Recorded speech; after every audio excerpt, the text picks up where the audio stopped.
கடந்த 9 மாதங்கள் தேவன் நம்மை கிருபையாய் பாதுகாத்தார், அற்புதமாய் நடத்தினார். இந்த புதிய மாதத்தை காண செய்து ஆண்டவர் சமூகத்திலிருந்து துவங்கும்படிக்கு கர்த்தர் கிருபை பாராட்டி இருக்கிறார். கர்த்தருக்கு மகிமை உண்டாவதாக. வேதத்தை எடுத்துக்கொள்வோம். இந்த மாதம் கர்த்தர் தந்த அருமையான ஒரு வார்த்தை எரேமியா தீர்க்கதரிசன புஸ்தகம் 29வது அதிகாரம்.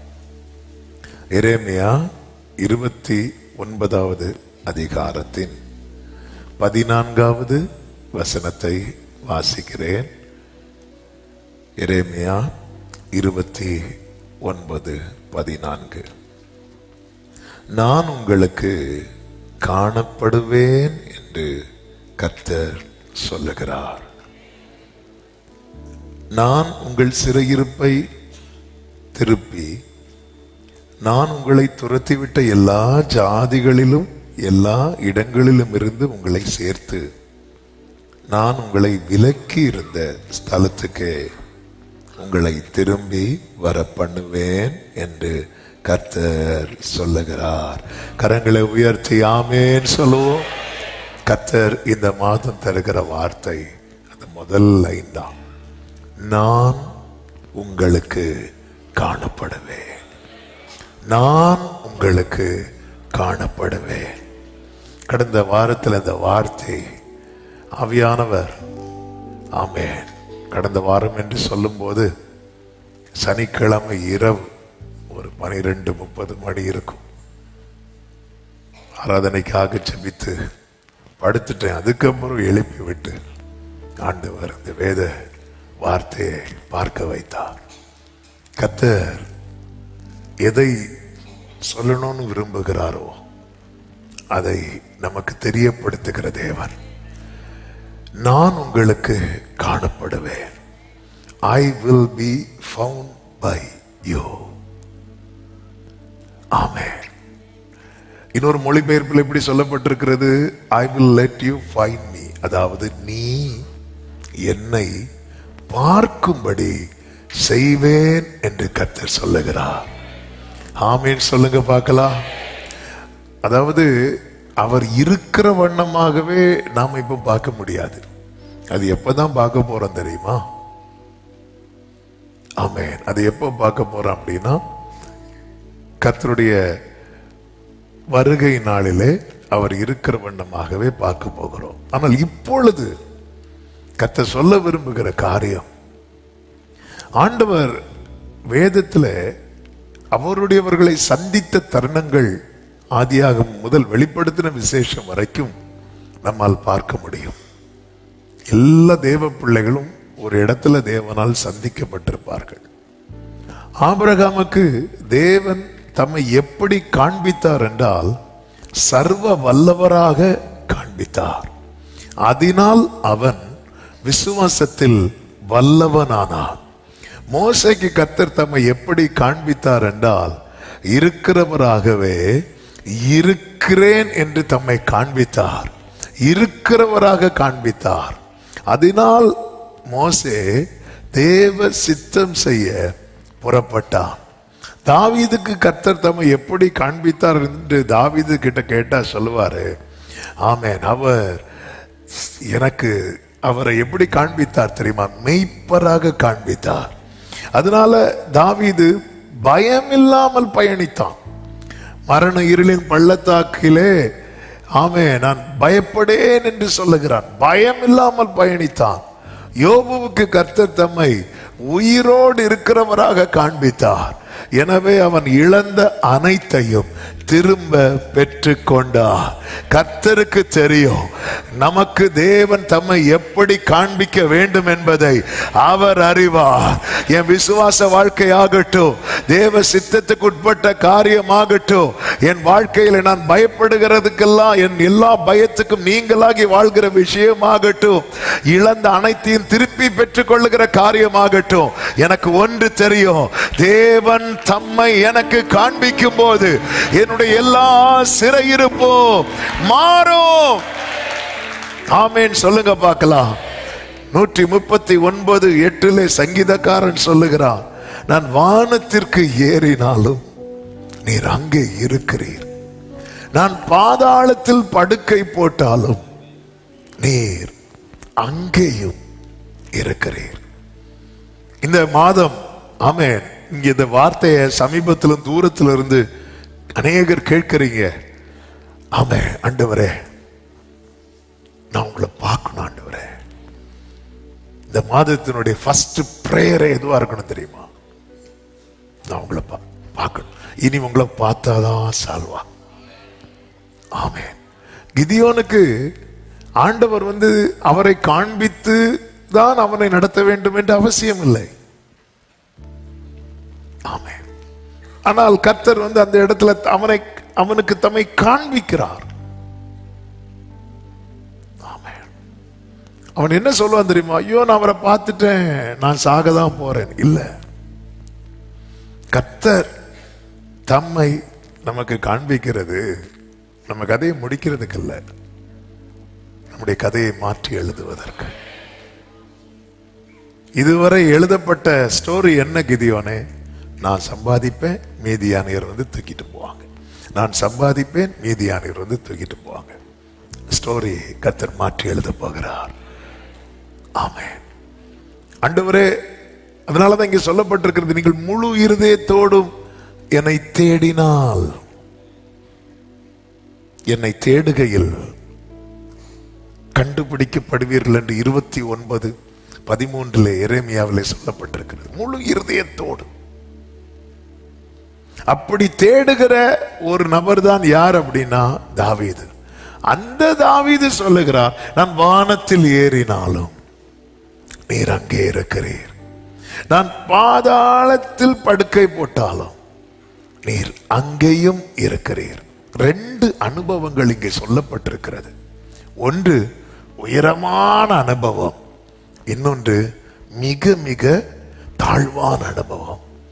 அதாவது இந்த உயர்ந்த நிலையில் இருக்கும்போது நமக்கு காணப்படுகிற அநேகரை நாம் இந்த தாழ்ந்த நிலைக்கு போகும்போது காண முடியாது. சிலர் நம்ம ஒண்ணு இல்லாம இருக்கும்போது நம்மளை சுத்தி இருப்பாங்க. நம்முடைய வாழ்க்கையில உயர்வு வந்ததும் ஆட்டோமேட்டிக்கா வெளியே போயிருவாங்க. ஆனால் தாவீது சொல்லுகிறார், நான் வானத்திற்கு ஏறினாலும் சரி, பாதாளத்தில் படுக்கை போட்டாலும் சரி, எனக்கு தென்படுகிற ஒரே ஒருவர் தான் உண்டு.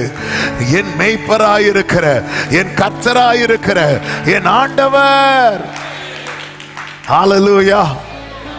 மேலே வானத்தில் ஆனாலும் பூமியில் ஆனாலும் நீர் இருக்கிறீரப்பா, நீங்க இருக்கிறீங்க. அப்போ உயர்வும் அவனை பாதிக்காது, தாழ்வும் அவனை பாதிக்காது. நான் வானத்துக்கு ஏறும்போது, அதாவது என் வாழ்க்கையில் ஒரு உயர்வு வரும்போது கர்த்தர் காணப்படவில்லை என்றால் அந்த உயர்வு என்னை பாதிக்கும். நான் ஒரு தாழ்ந்த நிலை தள்ளப்படும் போது கர்த்தர் காணப்படவில்லை என்றால் அதுதான் என்னுடைய கடைசியா இருக்கும். ஆமென். உயர்வோ தாழ்வோ ஆண்டவர் காணப்படும் போது அது நம்மை பாதிக்காது. இந்த காலை வேளையில என்னை கேட்டுக்கொண்டிருக்கிற ஒவ்வொருடைய உள்ளம், ஆண்டவரே ஆமென், உங்களை பார்க்கணும். ஆமென். ஆண்டவர், விசுவாசத்தில் நான் தொய்யும் போது நான் உங்களை சர்வ வல்லவரா பார்க்க விரும்புறேன். ஆமென். இனி என் வாழ்க்கையில தேவ சித்தமா நான் எம்மாத்திரம் இதெல்லாம் என் வாழ்க்கையில சான்ஸே இல்லை என்கிற எண்ணம் வரும்போது நான் நம்ம இருக்கிறவராக காண விரும்புகிறேன். மரண இருளின் பள்ளத்தாக்கு வரும்போது நான் உம்மை மெய்ப்பராய் பார்க்க விரும்புகிறேன். ஆமென். ஒவ்வொரு சூழ்நிலையில தேவன் தம்மை தம்முடையவர்களுக்கு எப்படி காண்பிக்க வேண்டுமோ அப்படி காண்பித்ததுனால அவங்க எல்லாரும் ஜெயித்து எபிரேயர் 11 இடம் பெற்றார்கள். அந்த வரிசையில இடம்பெற அழைக்கப்பட்ட தேவ பிள்ளைகள் தான் நாம. கர்த்தர் நமக்கு தருகிற வாக்கு சத்தம் தான், நான் உனக்கு காணப்படுவேன். ஆமென். சொல்லுங்க பார்க்கலாம். கர்த்தர் அவருடைய முகத்தை மறைத்தால் என்ன ஆகும் என்று ஏசாயா 54வது அதிகாரம் அந்த முதல் பகுதியை நீங்க எடுக்க வேண்டாம், நீங்க படிச்சீங்கன்னா தெரியும். சிறுமைப்பட்டவளே, பெருங்காற்றில் அடிப்பட்டவளே, தேற்றரவற்றவளே, இப்படிதான் அந்த அதிகாரம் ஆரம்பத்தில் எழுதப்பட்டிருக்கும். ஏன் சிறுமைப்பட காரணம் என்ன? பெருங்காற்றில் அடிக்கப்பட காரணம் என்ன? தேற்றரவு அற்றவளாக காரணம் என்ன? ஆண்டவர் சொல்லுகிறார், நான் இமைப்பொழுது என் முகத்தை உனக்கு மறைத்தேன். 104வது சங்கீதம் 29வது வசனத்திலே சொல்லப்பட்டிருக்கிறது, நீர் உமது முகத்தை மறைக்க திகைக்கும். ஆண்டவருக்கு தெரியும், ஆண்டவரே உமக்கு காத்திருக்கிறோம்ப்பா, நீங்க உங்க முகத்தை மறைச்சிட்டீங்கன்னா அங்கதான் எங்களை நடுக்கம் பிடிக்கும், பயம் எங்களை பிடிக்கும். நீர் உமது முகத்தை மறைக்க திகைக்கும். சீஷர்கள் நடுக்கடலிலே தத்தளித்துக் கொண்டிருந்த போது இயேசுவை பார்த்தா இயேசு கண்ணை மூடி தூங்கிட்டு இருக்கிறார். அவங்களுக்கு இப்ப என்னன்னா, இயேசு கண்ணை திறக்கணும். அவர் கண்ணை திறந்துட்டாருன்னா பிரச்சனை சால்வ் ஆகிடும். அவரை எழுப்புறாங்க. எங்க பயம் போகணும்னா, ஆண்டவரே நீர் உம்மை எனக்கு காண்பிக்க வேண்டும். இன்னைக்கு நீங்க எந்த ஒரு இக்கட்டான சிச்சுவேஷன்ல இருக்கிறீங்க, இந்த 10வது மாதம் 1ஆம் தேதி கர்த்தர் இன்னைக்கு எனக்கு என்ன பேச போறார்? எந்த ஒரு சிச்சுவேஷன் ஆகட்டும், நிறைய பேச வேண்டும் என்று உண்டு. வருகிற நாட்களில் நாம் அதை கேட்க போகிறோம். ஆமென். ஆதியாக முதல் வெளிப்படுத்தின விசேஷம் வரைக்கும் ஆமென் நம்ம இதை பார்க்க முடியும். ஹல்லேலூயா. ஆண்டவரே, இந்த சிச்சுவேஷன்ல நீங்க உங்களை காட்டிட்டீங்கன்னா ஹல்லேலூயா, நீங்க இதை பார்க்க ஆரம்பிச்சிருங்க. விசுவாசத்துல பார்க்க ஆரம்பித்து விடுங்கள். இஸ்ரவேலர்கள் எகிப்திலிருந்து வெளியே வந்த போது கர்த்தரை எங்க பார்க்கறாங்க அப்படின்னா, மேக ஸ்தம்பத்துல பார்க்கறாங்க, அக்கினி ஸ்தம்பத்துல பார்க்கறாங்க. ஆண்டவர் பார்த்துட்டாங்கல்ல, எகிப்து பிரச்சனை சால்வ் ஆகுது, புதிய டோர் ஓபன் ஆகுது. ஆமென். ஆண்டவரே, நான் உங்களை பார்த்துட்டேனா, நான் இத்தனை வருடம் பட்ட கஷ்டங்கள் எல்லாம் ஒரு முற்றுப்புள்ளி வைக்கப்பட்டு எனக்கு ஒரு புதிய வாசல் திறக்கப்படும். நம்புறவங்க மட்டும் கரங்களை தட்டி ஆமென் என்று சொல்லி தேவனுக்கு ஹல்லேலூயா. ஏசாயா 33வது அதிகாரத்திலே ஒரு அருமையான வார்த்தை சொல்லப்பட்டிருக்கிறது. அதனுடைய 17வது வசனத்தை பாருங்கள். ஏசாயா 33வது அதிகாரம் 17வது வசனம். உன் கண்கள் ராஜாவை மகிமை பொருந்தினவராக காணும். கைகளை உயர்த்தி ஆமென் சொல்லுங்க பார்க்கலாம். உன் கண்கள் ராஜாவை மகிமை பொருந்தினவராக காணும். எந்த ராஜா? சரித்திரத்துக்குள்ள நாம் போகவில்லை, ஆனால் ஆவியானவர் இதை எழுதினதுனால அவரே அதே அதிகாரத்தில் எழுதி வைத்திருக்கிறார். அதனுடைய 22வது வசனத்துல, கர்த்தர் நம்முடைய நியாயாதிபதி, கர்த்தர் நம்முடைய நியாய பிரமாணிகர். அடுத்த வார்த்தை எல்லாரும் சேர்ந்து சொல்லுங்க, கர்த்தர் நம்முடைய ராஜா. சத்தமா ஆமென் சொல்லுங்க பார்க்கலாம். அவர் நம்மை ரட்சிப்பார். இனி அதே 17வது வசனத்துக்கு வாருங்கள். உன் கண்கள் ராஜாவை மகிமை பொருந்தினவராக காணும். அடுத்த வார்த்தை, தூரத்தில் உள்ள தேசத்தையும் பார்க்கும். தூரம்னாலே எட்டாதது, தூரம்னாலே தென்படாதது. ஆனா ராஜாவை நீ பார்த்துட்டேன்னா உனக்கு எட்டாதது, உனக்கு தென்படாதது, நீ இதுவரை பார்க்காததை உன் கண்கள் காணும். ஹல்லேலூயா. அது மட்டுமல்ல, அடுத்த வசனத்தில் என்ன சொல்லப்பட்டிருக்கிறது பாருங்கள். உன் மனம் பயங்கரத்தை நினைவு கூறும். கணக்கன் எங்கே? தண்டல்காரன் எங்கே? கோபுரங்களை எண்ணினவன் எங்கே? அடுத்த வசனம் 19. உனக்கு விளங்காத பாஷையும் அரிதற்கரிய ஒரு விதமான பேச்சையும் உடைய அந்த குரூர ஜனங்களை இனி காணாய். ஆமென். ஹல்லேலூயா. அப்ப தேவனை நம்ம காணும் போது சிலதை கர்த்தர் காணவே விட மாட்டார், சிலதை கர்த்தர் பார்க்க வைப்பார். எகிப்திலிருந்து இஸ்ரவேலர்கள் புறப்பட்டு மேகஸ்தம்பத்தில் கர்த்தரை பார்த்த போது எகிப்தியரை இனி அவங்க பார்க்க கூடாதுன்னு ஒரு முடிவு எடுத்துட்டார். ஆமென். எல்லாரும் சொல்லுங்க பார்க்கலாம், நான் கர்த்தரை பார்ப்பேன், அதனால் சில காரியங்களை இனி நான் பார்க்க போகிறது இல்லை, ஆனால் பல நன்மைகளை என் கண்கள் பார்க்க போகிறது. விசுவாசிக்கிறவங்க மட்டும் ஆமென் சொல்லுங்க பார்க்கலாம்.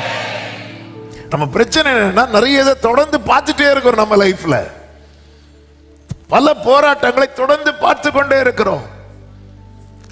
கர்த்தரால மட்டும்தான் இதை ஸ்டாப் பண்ண முடியும். ஆண்டவரே, இதை நான் பார்க்க இப்படி ஒரு சிச்சுவேஷனை நான் இனி பார்க்க விரும்பல. எஸ், நான் பார்த்துக்கிறேன். காலத்தையும் சமயத்தையும் மாற்றுகிறவர் கர்த்தர். உன் கண்கள் ராஜாவை மகிமை பொருந்தினவராக, ஆமே, அவருடைய பியூட்டிய, அவருடைய மகத்துவத்தை நீ பாப்ப பாரு. அதுக்கப்புறம் நான் சொல்றேன், இதுவரை நீ பார்க்காத அந்த எட்டாத காரியம். ஏன்னா இடையில நிறைய பேர் கிராஸ்ல இருந்தாங்க. ஆமே, ஏத்தியர் இருந்தாங்க, எபூசியர் இருந்தாங்க, எமோரியர் இருந்தாங்க. இனி அவங்க எல்லாம் இருக்க மாட்டாங்க. காரணம், நீ உன் கண்கள் அவரை பார்த்துட்டு இல்ல. ஹல்லேலூயா. இனி அவங்க இருக்க மாட்டாங்க. மாறாக 20வது வசனத்தை பாருங்கள். நம்முடைய பண்டிகைகள் ஆசரிக்கப்படும் நகரமாகிய சீயோனை நோக்கி பார். அடுத்த வார்த்தை, உன் கண்கள் எருசலேமை அமெரிக்கையான தாமிரமாகவும் பெயர்க்கப்படாத கூடாரமாகவும் காணும். இனி அதன் முளைகள் என்றைக்கும் பிடுங்கப்படுவதில்லை, அதன் கயிறுகள் ஒன்றும் அறுந்து போவதும் இல்லை. என்னதுன்னு அர்த்தம்? பெயர்க்கப்படாத கூடாரம்னா என்ன அர்த்தம்? இதுவரை உன் வாழ்க்கை எப்படி இருந்துச்சு? ஒரு இடத்துல இருந்த, இன்னொரு இடத்துக்கு போன, அங்க பிரச்சனை, இன்னொரு இடத்துக்கு போன, அங்க பிரச்சனை, இன்னொரு இடத்துக்கு போன. ஹல்லேலூயா. இப்பொழுது உன் கண்கள் யாரை பார்க்கிறது தெரியுமா? ராஜாவை பார்க்கிறது. அதனுடைய ரிசல்ட் என்ன தெரியுமா? இனி நீ அலைந்து திரிவது இல்லை. நல்ல கைகளை தட்டி ஆமென் சொல்லுங்க பார்க்கலாம். ஹல்லேலூயா. என் வாழ்க்கையில அலைந்து திரிகிற அனுபவம் இல்லாமல் ஒரு நிலையான, கர்த்தர் தாவீதுக்கு எப்படிப்பட்ட வீட்டை கட்டுவேன்னு சொன்னார்? நிலையான வீடு. அப்ப ஆண்டவரை பார்க்கும் போது அதுவரை பார்த்து வந்த பிரச்சனைகளுக்கெல்லாம் ஆண்டவர் முற்றுப்புள்ளி வைத்து, glory. ஏன் ஆண்டவர் என் வாழ்க்கையில 9 மாதங்களும் குறிப்பிட்ட ஒரு வலி உங்க வாழ்க்கையில ரிப்பீட் ஆயிட்டே இருக்குது. 9 மாதம் இல்ல பிரதர், பல வருடமா அப்படிதான் இருக்கு. அது ஏன் இந்த மாசம் தொடரணுமா? ஆமென். நம்முடைய முழு இருதயத்தோடு தேடினால், எதுக்காக ஆண்டவர் இதெல்லாம் பேசிட்டு இருக்கிறார்னா, இனி உன் போக்கஸ் இனி ஒரு காரியத்துல மட்டும் வை. அவருடைய சமூகத்தை தேடு. உம்முகம் பார்க்கணுமே, உம்மழகை முழு இருதயத்தோடு ஆண்டவரே நீங்க வரணும். அதாவது நம்முடைய அழுகை அப்படிதான் இருக்கணும். மார்த்தாள் சொல்றாங்க, நீங்க இருந்திருந்தா. மரியாள் சொல்றாங்க, நீங்க இருந்திருந்தா. கிதியோன் சொல்றான், ஆண்டவரை பார்த்ததும் கேட்ட முத கேள்வி, எங்க ஆண்டவரை போனீங்க? நீங்க இருந்திருந்தா இதெல்லாம் நடந்திருக்காதுப்பா. இப்படிப்பட்ட தேடல் உடையவனுக்கு மட்டும்தான் கர்த்தர் தம்மை காண்பிப்பார். ஆண்டவரே, நீங்க எங்க போயிட்டீங்க? நீங்க இருந்திருந்தா. இந்த தேடல் கிதியோனுக்கு எத்தனை பேர் இருந்தாங்க? கிதியோன் மட்டுமா யுத்தத்துக்கு போனார்? 300 பேர் போனாங்கல்ல. கர்த்தர் இந்த 300 பேரும் எப்படிப்பட்டவர்களாய் பார்க்கிறார்? தகுதி உள்ளவர்களாய் தானே பார்க்கிறார். அப்ப கிதியோனை போல தகுதி உள்ள எத்தனை பேர் இருக்கிறாங்க? 30,000 தகுதியா பார்க்கல. ஆனா ஆண்டவர் தெரிந்தெடுத்த நபர்கள் எத்தனை பேர்? அந்த 300 பேர்ல கிதியோனுக்கு மட்டும் தம்மை காண்பிக்க காரணம் என்ன? காரணம் ஒன்றுதான், அவனுடைய தேடல். நீங்க இருந்திருந்தா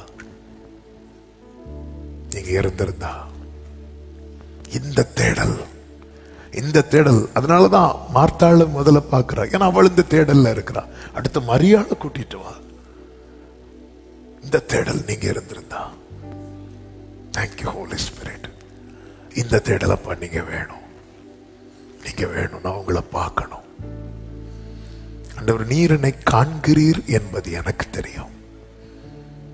நானும் சொல்லணும், என்னை காண்பவரை நானும் கண்டேன். இந்த அக்டோபர் மாதம் 1ஆம் தேதி ஆமே. நம்ம எல்லாருமே எதை காண விரும்புவோம் தெரியுமா? வேதத்துல இருக்கு, 10ஆம் மாதம் 1ஆம் தேதி சிகரங்கள் காணப்பட்டது. எல்லாரும் சிகரங்கள் காண விரும்பும் போது இந்த காலை வேளையிலே கர்த்தருடைய ஆவியானவர் சொல்லுகிறார், என்னை காண விரும்பு, நான் உனக்கு காணப்படுவேன் என்று கர்த்தர் சொல்லுகிறார். அவரை பார்த்தா எல்லா சிகரங்களும் காண்பிக்கப்படும். ஆமென். சிகரங்கள் காணப்பட என்ன நடந்தா போதும் தெரியுமா? ஒரு காற்று வீசினா போதும். ஆனா காற்று வீசினாலாம் கர்த்தரை பார்க்க முடியாது. அவர் காற்றிலும் இல்லை, அக்னியிலும் இல்லை என்றுதான் பைபிள்ல இருக்கு. காற்றாகவும் வருவார், அக்னியாகவும் வருவார். ஆனா பல நேரத்துல காற்றுல தேடினா என்ன பார்க்க முடியாது? பார்க்க முடியாது. எலியா இருக்கிற இடத்துல பூமி எதிர்ச்சி உண்டாயிட்டு, அக்னி உண்டாயிட்டு, அதில் ஒன்றிலும் யார் இல்லையா? கர்த்தர் இல்லை. அவர் அப்படி வரணும்னு நினைச்சா வருவார், அது வேற. ஆனா அவரை தேடணும், எனக்கு உங்களை பார்க்கணும். ஆதியாகமம் 18:1 சொல்லப்பட்டிருக்கிறது, பகலின் உஷ்ண வேளையிலே கூடார வாசலிலே உட்கார்ந்து ஆபிரகாம் தன் கண்களை ஏறெடுத்து பார்க்கிறார். Glory. இதோ 3 புருஷர் அவனுக்கு எதிரே நின்றார்கள். அவன் கண்களை ஏறெடுத்து அப்படி அவன் பார்த்துட்டே இருக்கிறான். இதுதான் ஆபிரகாம். அவனுடைய கண்கள் கண்டது. மோசே உற்று பார்த்தான்.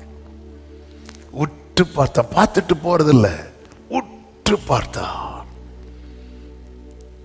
அப்பொழுது கர்த்தர் அக்கினிக்குள்ளிருந்து அவனை பார்க்கிறார். நம்மை எப்பொழுதும் காண்கிறவர் நம்மை சந்திக்கும் தருணத்திலே நாம் பார்த்த பிறகு பார்க்கும்படிக்கு வெயிட் பண்ணிட்டு இருக்கிறார். ஓ, இந்த பார்வை ரொம்ப விசேஷமானது. நான் அவரை பார்க்க, அவர் என்னை பார்க்க, இந்த சந்திப்பு நடக்கும் தெரியுமா? இங்க நிறைய மாற்றங்கள் உண்டு. ஆமென். இந்த இடத்துலதான் உண்மையிலே மனம் திரும்புதலே நடக்கும். பேதுரு அவரை மறுதலிக்கும் போது யாரை பார்த்துட்டே தான் அவரை தெரியாதுன்னு சொன்னான் தெரியுமா? இயேசுவை பார்த்துட்டே சொன்னான். சொல்லும் போது இயேசு அப்படி திரும்பி பார்க்கிறார் பாருங்க, 2 பார்வையும் சந்திக்குது. பேதுரு உடைஞ்சிட்டான். ஆமென். வாழ்க்கையில உண்மையான மனம் திரும்புதல், உண்மையான ரட்சிப்பு சந்திக்கிற இடம். Glory. தமஸ்குவுக்கு போகிற வழியில அதுதான் நடக்குது. அவன் தரிசனம் கண்டான் என்று பைபிள்ல இருக்கிறது. அந்த பார்வையில தான் அவன் கண்கள் இருக்கிற செதில்கள் எல்லாம் கீழே விழுது. ஒரு புதிய பார்வை. அவனுக்கு அதுவரை லாபமாக இருந்த அனைத்தும் நஷ்டம் என்று, குப்பை என்று அவன் தள்ளினான். மீதியானியருக்கு அதுவரை பயந்து கொண்டிருந்த கிதியோன் இந்த பார்வை அவரை பார்த்த பிறகு, அவரை சந்தித்த பிறகு அவனுடைய நிலைமையே வேற. எல்லாரும் லோத்து வர சோதோமுக்கு கீழே இருக்கும் போது, சோதோமின் ராஜாவுக்கு முன்பதாக அப்படி நெஞ்ச நிமித்திட்டு ஆபிரகாமுக்கு எப்படி நிக்க முடிஞ்சதுன்னா, மெல்கிசேதேக்கு அவன் பார்த்துட்டு வரான். இந்த அக்டோபர் மாதத்துல நீங்க பார்க்க வேண்டியவரை பார்த்துட்டு போங்க. எது எது உங்களால ஃபேஸ் பண்ண முடியலையோ அதெல்லாம் ஃபேஸ் பண்ண வைப்பா. என் வாழ்க்கையில் ஆண்டவர் இதை நான் பார்க்க விரும்பலப்பா. ஆமா, உங்ககிட்ட நீங்க உங்க எதெல்லாம் நீங்க பார்க்க விரும்பல அப்படின்னு கேட்டா ஒரு பெரிய பட்டியலை போடுவோம். எதெல்லாம் பார்க்க விரும்புறீங்க அப்படின்னு கேட்டா ஒரு பட்டியல் வரும். ஆமா, இது 2மே நடக்கும். அதுதான் கர்த்தர் ப்ராமிஸ் பண்ணி இருக்கிறார். புரிந்து கொள்ள வேண்டும். என்னுடைய இருதயம் கர்த்தரை தேடட்டும். எப்படி தேடணும் தெரியுமா? முழு இருதயத்தோடு, முழு இருதயத்தோடு. அந்த ஏக்கம், அந்த தேடல், அது நமக்குள்ளே இருந்து கொண்டே இருக்க வேண்டும். அந்த தேடல் உடையவர்களாய் நாம் காணப்பட வேண்டியது அவசியமா இருக்கிறது. அந்த தேடல் நமக்குள்ளே உண்டாகும் போது ஆண்டவர் சொல்றார், நீங்க தேடுகையில், தேடுகையில். அந்த வசனத்தை பாருங்கள், 29 அதனுடைய 13வது வசனம். உங்கள் முழு இருதயத்தோடும் என்னை தேடினீர்களானால், என்னை தேடுகையில் கண்டுபிடிப்பீர்கள். எல்லாரும் கேட்கிறவர்களாய் இருக்கிறோம், தேடுகிறவர்களாய் மாறும். ஜெபத்தின் அடுத்த நிலைதான் தேடுதல். கேட்பதுன்னா எனக்கு அவர் தூதன் அனுப்பினாலும் போதும், எனக்கு பதில் எப்படியாவது வந்தா போதும். தேடுதல் அப்படின்னா எனக்கு அவரை தான் பார்க்கணும், அவர் தான் வரணும். அல்லேலூயா. யாபோக்காற்றின் கரையில ஏணி வச்சு தூதர்கள்ல ஏறி இறக்குனா அங்க கதை நடக்காது, அங்க அவர் தான் வரணும். யாக்கோபு அவரை சந்திக்கிறான். 20 வருஷம் ஃபேஸ் பண்ண முடியாத பிரச்சனை, ஏசா பிரச்சனை. 20 ஏசா என்னைக்கு இருந்தாலும், என்னைக்குனாலும் ஏசா பிரச்சனை எனக்கு இருக்கதான் செய்யும். கர்த்தரை ஃபேஸ் பண்ணா பாருங்க. இத்தனைக்கும் 20 வருஷத்துக்கு முன்னாடி யாக்கோபு தனியா தான் இருந்தான். ஆனா இப்பொழுது யாக்கோபுக்கு வேலைக்காரங்கள்லாம் இருக்கிறாங்க, 2 பரிவாரங்கள் இருக்கு. ஆனாலும் ஃபேஸ் பண்ண முடியல. நம்ம ஒண்ணு இல்லாத போது ஃபேஸ் பண்ணாத பல பிரச்சனைகளை இன்னைக்கு எல்லாம் இருக்கும் போதும் ஃபேஸ் பண்ண முடியல. ஆமென். இன்னும் சொல்ல வேண்டுமானால், யாக்கோபு முதல்ல ஏசா ஃபேஸ் பண்ண முடியாம ஓடுனால, அப்போ அவனுக்கும் ஆண்டவருக்கும் சம்பந்தம் கிடையாது. இப்போ ஆண்டவர் அவனை சந்திக்கிறார், பேசுகிறார், எல்லாம் உடன்படிக்கையை கொடுக்கிறார், வாக்குத்தத்தம் கொடுக்கிறார், எல்லாமே இருக்கு. இருந்தும் ஃபேஸ் பண்ண முடியல. இனி ஃபேஸ் பண்ணணும்னா ஒரே வழிதான் இருக்கு. என்ன? நீ அவரை ஃபேஸ் பண்ணணும். நீ அவரை ஃபேஸ் பண்ணணும்.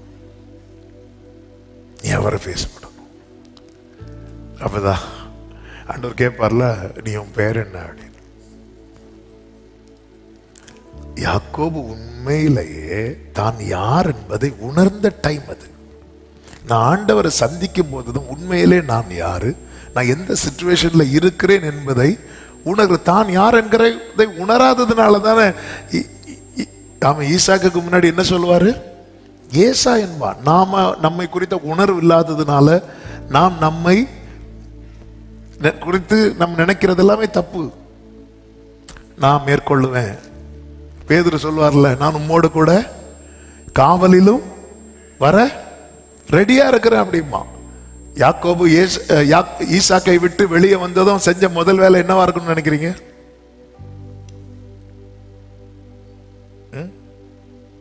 யாக்கோபு ஈசா கிட்ட எப்படி போவான்? ஏசாவா எப்படி போவான்? ஆபரேஷன் பண்ணிட்டா. அப்போ ஏசாவின் வஸ்திரத்தை போட்டுட்டு போவோம். அப்ப ஈசாக்கு விட்டு வெளியே வந்ததும் யாக்கோபு என்ன செஞ்சிருப்பாரு? ஏசாவின் வஸ்திரத்தை கழட்டி வைப்பான். இதுதான் நடக்கும். நம்ம ஆண்டவர் சமூகத்துல இருந்து அப்படி சொல்லுவோம், ஆண்டவரே நான் உம்மோடு கூட என்ன வந்தாலும் செய்வேன். வெளியே போனதும் அந்த ட்ரெஸ் கலந்துரும், நிக்க முடியாது. நம்ம தேவ சமூகத்துல ஏசாவா தான் நின்றுட்டு இருக்கிறோம். இங்க வந்து ஆண்டவர் என்ன, நான் பரிசுத்தமாய் வாழ்வேன், நான் அப்படி வாழ்வேன், நான் இப்படி செய்வேன், உம்மோடு கூட காவலிலும் ட்ரெஸ் கலந்துட்டு என்னெல்லாமோ நிக்கிறோம். முடியல. எப்படி? அதனால ஃபேஸ் பண்ண முடியல.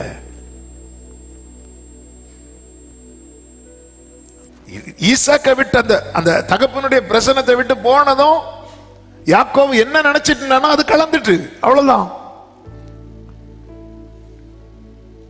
ஆமென். நம்ம எல்லாம் ஆலயத்துல வந்து நம்மளை வந்து ரொம்ப அப்படி காட்டிட்டு இருக்கிறோம்.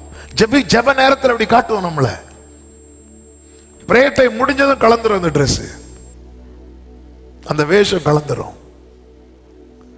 ஆமென். சில நேரத்தில் பார்த்தா நம்மள மாதிரி விசுவாசிங்க யாருமே இருக்காதுன்னு தோணும். ஆனா அப்படியே இன்னொரு டைம் பார்த்தா அந்த விசுவாசத்துக்கு ஒரு சின்ன அம்சம் கூட நம்ம கிட்ட இருக்காது. இதனாலதான் நம்மளால நிறைய ஃபேஸ் பண்ண முடியல. இது மாறணும்னா நீ ஒருத்தரை ஃபேஸ் பண்ணணும். ஹல்லேலூயா. ஆமென். நீ அவரை ஃபேஸ் பண்ணிட்டேனா நீ ஏசாவை ஃபேஸ் பண்ணுவ. அந்த பிரச்சனை அதோட முடிஞ்சது. இந்த காலை வேளையில ஆண்டவரே, என் வேஷங்கள் எல்லாம் உங்களை விட்டு போனதுக்கு அப்புறம் எல்லாம் உங்க முன்னாடி கலந்துட்டுனா நான் வெளியே போய் ஏமாற மாட்டேன். நான் சொல்றது எத்தனை பேருக்கு புரியுது? ஆண்டவர் சமூகத்துல வேஷம் கலந்துரட்டும்.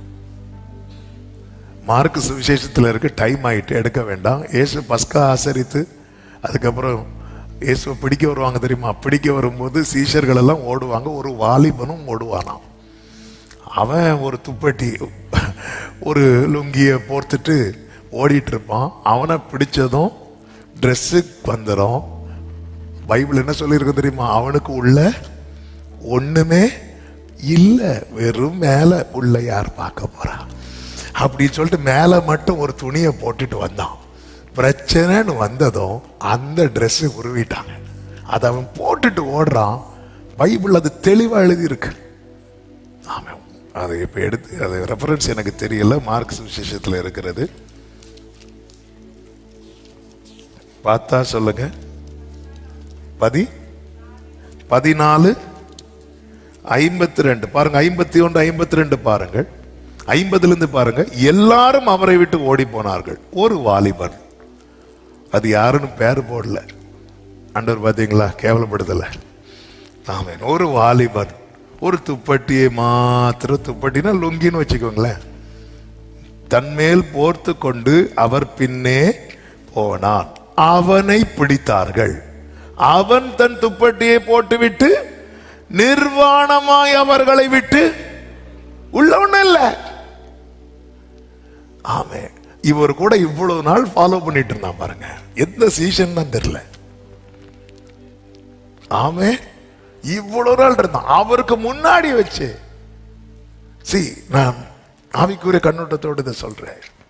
நம்ம எல்லாம் ஆண்டவர்கிட்ட அவன் எப்படி இருக்கிறான் தெரியுமா? துப்பட்டியை போட்டுட்டு இருக்கிறான்.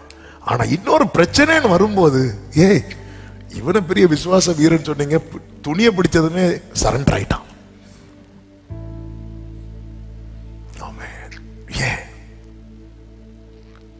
இன்னைக்கு நிறைய பிரச்சனைக்கு முன்னாடி நம்ம இப்படித்தான் இருக்கிறோம்.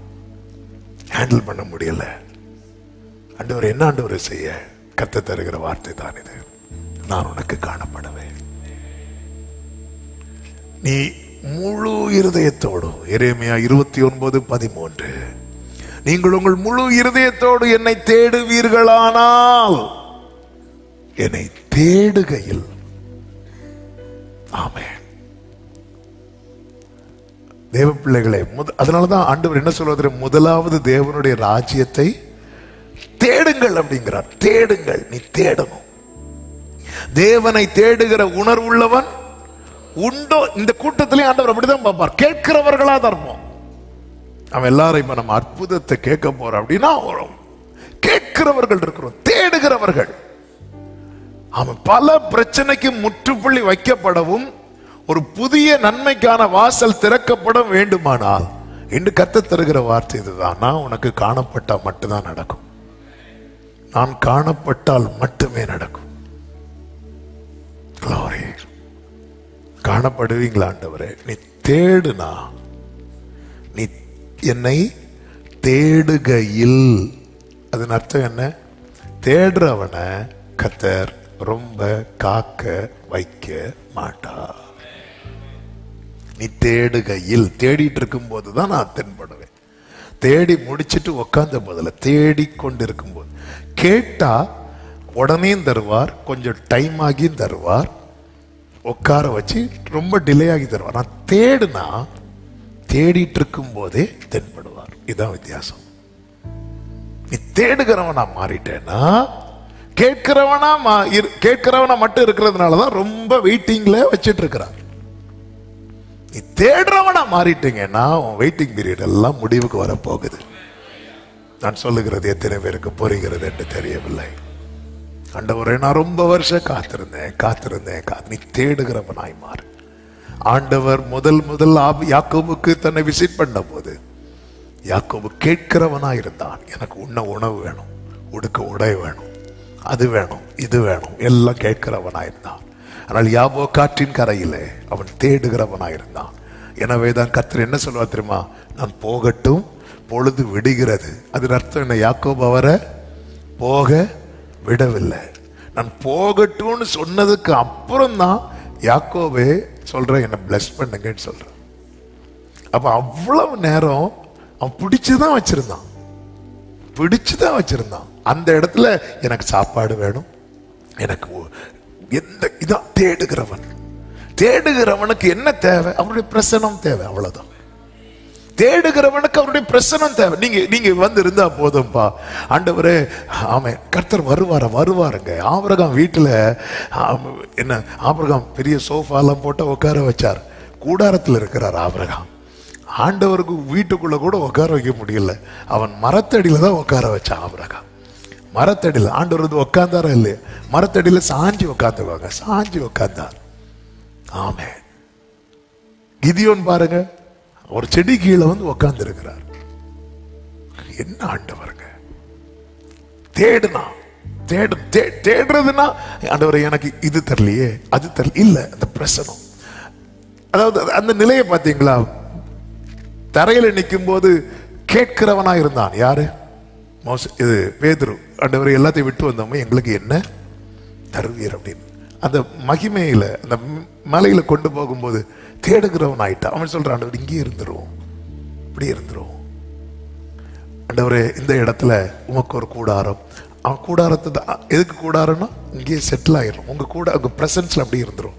அந்த இடத்துல இங்க வந்து என்ன தருவீர், இங்க பசிக்குது, எனக்கு சாப்பாடுக்கு இங்க என்ன செய்வோம், ஒண்ணுமே கீழே தான் அந்த கவலைகள் வந்துட்டே இருக்கு. ஆண்டவரே, இது வனாந்திரம் ஆயிட்டு, நேரம் ரொம்ப போகுது, என்ன செய்வோம் ஆண்டவரே, என்ன செய்வோம், என்ன, இந்த கேள்விகள் வந்துட்டே இருக்கு. அந்த பிரசனத்துல என்றாக இந்த கவலையே இல்லை. ஏன்னா ஆண்டவரே சொல்லிட்டார், நீ முதலாவது தேவனுடைய ராஜ்யத்தை தேடு, பின்பு இவைகள் எல்லாம் உங்களுக்கு கூட கொடுக்கப்படும். ஆமென். இந்த மாதம் இந்த மாதம் அந்த ஒரு எதிர்பார்ப்பு. என்னங்க ரொம்ப எக்ஸைட்டடா இருக்கிறீங்க, என்ன விஷயம்? அவர் எனக்கு காணப்படுவேன் ப்ராமிஸ் பண்ணி இருக்கிறார். ஓ ஜீசஸ், ரொம்ப சந்தோஷம் உங்க முகத்தை பார்க்க. ஆமே, ஹல்லேலூயா. அவர் எனக்கு அது தருவேன்னு சொல்லி இருக்கிறார். இது அவர் எனக்கு, நான் உனக்கு என்ன காட்டுவேன்னு சொல்லி இருக்கிறார். ஆமே, அவர் அதிசயங்களை காண பண்ணுகிறவர் மாத்திரமல்ல, அவர் தம்மையும், ஆமே, அவர் நமக்கு காணப்படுகிறவர். அவர் காண பண்ணுகிறவர் மாத்திரமல்ல, காணப்படுகிறவர். இந்த காலை வேளையில சமீபத்திலும் தூரத்திலும் இருந்து கேட்கிற அன்பு உள்ளங்களே, இந்த எதிர்பார்ப்போடு உங்க ஜெபங்களாகட்டும், உங்கள் ஆராதனைகளாகட்டும், உங்களுடைய வேத தியானமாகட்டும், இந்த எதிர்பார்ப்பு, உங்களை நான் பார்க்கணும். ஹல்லேலூயா. கண்களை மூடி, நன்றி ஆண்டவரே,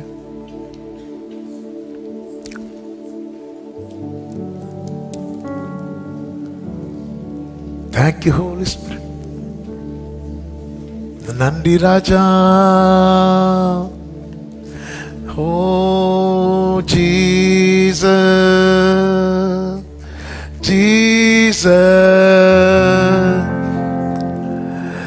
ഇനിയും അങ്ങേ കാണേണം, ഇനിയും അങ്ങേ കേൾക്കണം, ഇനിയും അങ്ങേ അറിയണം. പ്രിയനേ യേശുവേ, ഇനിയും അങ്ങേ കാണേണം, ഇനിയോ അങ്ങേ കേൾക്കണം, ഇനിയോ അങ്ങേ അറിയണം. പ്രിയനേ യേശുവേ, ഉലകിൽ വേറൊന്നും വേണ്ടായേ, ഉയരേ വേറാരുമില്ലായേ, ഈ ഉലകിൽ വേറൊന്നും വേണ്ടായേ, ഉയരേ വേറാരുമില്ലായേ, ഉയരേകിയ യേശുവല്ലാതെ എന്നുയിരിൽ வேறாரும் இல்லாயே தன்னுயிரே இயேசுவல்லாதே உயிரில் വേറാരുമില്ലായേ താഹിക്കുന്നപ്പാ വാഞ്ചിക്കുന്നപ്പാ കോതി എന്നിൽ ഏറിടുന്നേ ആളിനാളം എന്നാത്മാവിൻ ദാഹം നന്നായി അറിയുന്നോനേ ഉലകിൽ വേറൊന്നും വേണ്ടായേ ഉയരേ വേറാരുമില്ലായേ ഉലകിൽ ഗ്ലോറി ഉയരേ ரெண்டு கைகளை உயர்த்தி சொல்லுவோம் உயிரே இயேசுவல்லாதே என் உயிரில் வேறாருமில்லாயே தன்னுயிரே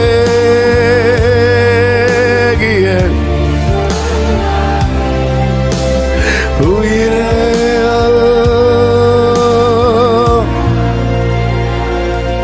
ஒருவேளை நீங்க நினைக்கல நான் இதுவரை இப்படி தேடவே இல்லையே அவரை.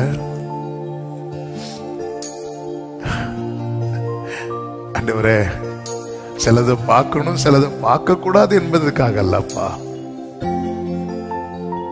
எனக்கு உங்களை பார்க்கணும். எனக்கு அந்த முழு இருதயத்தோடும் தேட வச்சிருக்கப்பா. உண்மையில எத்தனை பேர் அதை கேட்கறீங்க? அப்படி கேட்கிறவங்க உங்க வலது கரத்தை உயர்த்தி உங்க இடது கரத்தை இருதயத்துல வச்சு,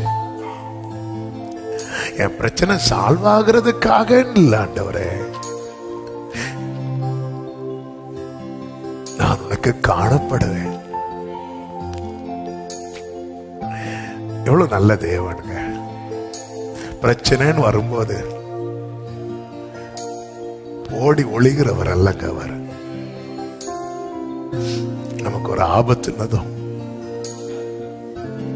ஆமென் ஹல்லேலூயா அவர் தம்மை வெளிப்படுத்துகிறவர், தம்மை வெளிப்படுத்துகிறவர் நல்ல கர்த்தர் அவர். ஆண்டவரே என் இருதயம் வேற எதையுமே தேடக்கூடாது. இந்த 10ஆம் மாதம் 1ஆம் தேதி காலையில இது ஒரு ஜெபத்தை செய்ய ஆவியானவர் ஏவுகிறார். என் இருதயம் பல காரியங்களை தேடுகிற கூட்டத்தில் நீங்க அப்படி இருக்கக்கூடாது. என் இருதயம் உண்மை மட்டுமே. இனியும் அங்கே காணேணும், இனியும் அங்கே கேட்கேணும்,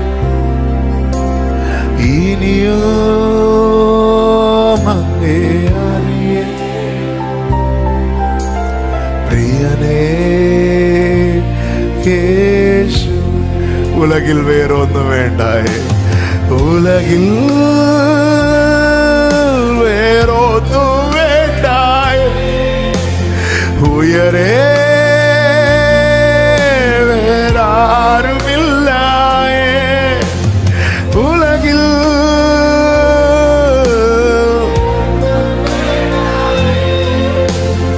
உயரே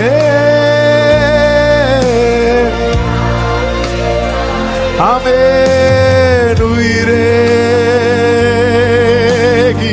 இயேசுவல்லாதே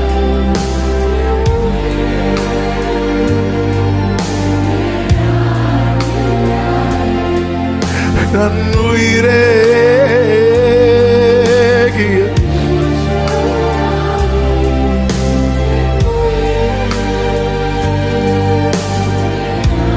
பரிசுத்த பிதாவே, நல்ல தகப்பனே, உடைய பிரசன்னத்துக்காக நன்றி. இந்த புதிய மாதத்தின் கால வேளையில் உங்க சமூகத்தில் எங்களை அழைத்து கொண்டு வந்து பாட துதிக்க ஆராதிக்க வைத்த அன்புக்காக ஸ்தோத்திரம். தகப்பனே, எங்களோடு பேசி நீ தந்த நல்ல வார்த்தை. நீர் ஆண்டவரே உம்மை எங்களுக்கு காண்பிக்க விரும்புகிறீர். நாங்க பல நேரத்துல உம்முடைய நன்மையை தான் பார்க்க விரும்பினோமே தவிர மோசேயை போல இன்னும் அதை உற்று பார்க்க தவறிவிட்டோம். ஆண்டவரே, ஆண்டவரே உங்களை பார்க்கணும். ஹல்லேலூயா. இந்த பகலின் உஷ்ண வேளையில ஆபிரகாமுக்கு உம்மை பார்க்க முடியுமானா? அந்த ஒரே பர்வதத்துல மோசேக்கு உம்மை பார்க்க முடியுமானா? மீதியானியருக்கு பயந்து ஆலைக்கு சமீபமாய் போரடிக்கிற இடத்துல கிதியோனுக்கு உம்மை பார்க்க முடியுமானால், 7 மடங்கு அக்னியிலே சாத்ராக் மேஷாக் ஆபேத்நேகோவுக்கு உம்மை பார்க்க முடியுமானால், ஆண்டவர் நீர் ஆண்டவர் எங்களை பார்க்க வைக்கிற தேவன். அப்பா, உங்களை பார்த்தா போதும்பா. எங்க வாழ்க்கையில தொடர் பிரச்சனைக்கெல்லாம் முற்றுப்புள்ளியும் ஒரு புதிய துவக்கமும் உங்களை பார்க்கிறதுல எங்களுக்கு உண்டாகும். ஆண்டவரே, கிருபை செய்யும். இந்த தேடல் ஒவ்வொருவருக்குள் உண்டாவதாக. தேவ சமாதான கிருபை ஆட்கொள்ளட்டும். இந்த மாதம் ஒவ்வொருவருக்கும் நன்மையாய் ஆசீர்வாதமாய் இருக்க அனுக்கிரகம் செய்தருளும். கண்மணியை போல காத்தருளும். கையின் கிரியைகளை ஆசீர்வதிங்க. போக்கில் வரத்திலும் பாதுகாத்துக்கோங்க. ஒவ்வொரு கூடாரத்திலும் ஆண்டவரே தேவ பிரசனம் வெளிப்படும். இதுவரை வெளிப்படாத வண்ணம் வெளிப்படுவதை சொல்லணும். கர்த்தர் இருக்கிறார் என்று சொல்லுகிற வண்ணம் அந்த தேடல் ஒவ்வொருவருக்குள்ளும் உண்டாகட்டும்பா. நீர் ஆளுகை செய்யும், ஆசீர்வதியும். சபையில் நடக்கிற ஊழியங்கள், வெளி ஊழியங்கள் எல்லாவற்றையும் கதை பொறுப்படுத்திக் கொள்ளும். தேவன் மகிமைப்படுவீராக. ஆண்டவரே, நீர் அதிசயங்களை காண பண்ணுகிறவர் மாத்திரமல்ல, நீர் எங்களுக்கு காணப்படுகிறவராகவும் இருக்கிறீர். கர்த்தாவே, ஒவ்வொருவரும் இது சாட்சியாய் சொல்லட்டும்பா. எல்லா மகிமை கனமுக்கு செலுத்துகிறோம். இரட்சகர் இயேசுவின் நாமத்தில் பிதாவே, ஆமென். செய்து சத்தமாய் சொல்லுவோம். என் ஆத்துமாவே கர்த்தரை ஸ்தோத்திரி, என் ஆத்துமாவே கர்த்தரை ஸ்தோத்திரி. கர்த்தர் செய்த சகல உபகாரங்களை மறவாதே.